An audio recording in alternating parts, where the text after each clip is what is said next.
Nine today news కి స్వాగతం. నల్లగొండ జిల్లా మునుగోడు మండల కేంద్రంలోని కొంపెల్లి గ్రామ పంచాయతీ పరిధిలో ఉన్నటువంటి కెనరా బ్యాంకు ఖాతాదారుల రుణమాఫీ 2 లక్షల రుణమాఫీ. దీనికి తోడుగా తీసుకున్న రైతుల రుణమాఫీ కోసం బ్యాంక్ మేనేజర్ ని సంప్రదించగా జరిగింది. 99,03,333 రూపాయలు మాత్రమే మాఫీ అయింది. మేనేజర్ తెలియపరచడం జరిగింది. మిగతా రుసుమును చెల్లించాలని ఆదేశించారు. రైతులను బ్యాంకు మేనేజర్ ఎందుకు మూలంగా రైతులు వ్యక్తం చేశారు. ఇప్పుడు కాంగ్రెస్ రాష్ట్ర ప్రభుత్వం పథకాన్ని సరైనటువంటి రైతు లబ్ధిదారులకు చేకూరలేదని బ్యాంకు వద్ద మీడియా సమావేశంలో తెలియపరిచారు.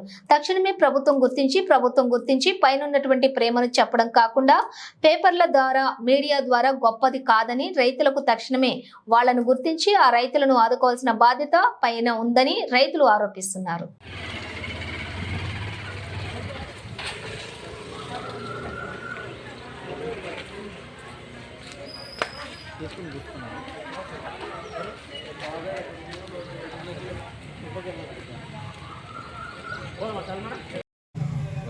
తెలంగాణ ప్రభుత్వము 2 లక్షల రుణమాఫీ చేస్తున్నామని చెప్పడం జరుగుతుంది.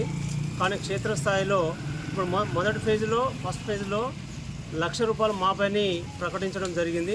కానీ క్షేత్రస్థాయిలో అసలే మాఫీ అవుతుంది, మిత్తి మాఫీ కావట్లేదు. నేను 1,29,000 రూపాయలు నాకు మొత్తము అసలు మిత్తి ఉంటే కేవలం 99,000 రూపాయలు అసలు మాత్రమే మాఫీ అయింది. వడ్డీ 30,000 కట్టమనేమో 29,763 రూపాయలు నిన్న కట్టమని అన్నాడు. ఈరోజేమో 33,800 రూపాయలు కట్టమని నిన్నటికి ఈ రోజుకే ఈ విధంగా తేడా చెప్పడం జరుగుతుంది.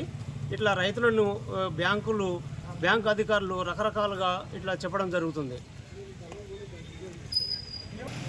నిన్ననే బ్యాంకులో స్టేట్మెంట్ తీసుకొని పోయినా 99,000 రూపాయలు అసలు మాపైంది, మిత్తి 29,763 రూపాయలు కట్టాలని చెప్పారు. నేను పైసలు తెద్దాం అన్న వరకే మళ్ళీ ఈరోజు వచ్చిన కట్టాలని.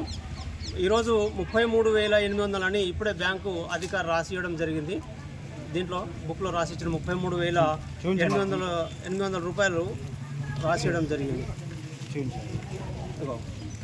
33,800 ఇప్పుడు కట్టమంటున్నాడు. నేను 30,000 తెచ్చుకున్నాను, 33,800 కట్టమని ఇప్పుడు చెప్తున్నాను.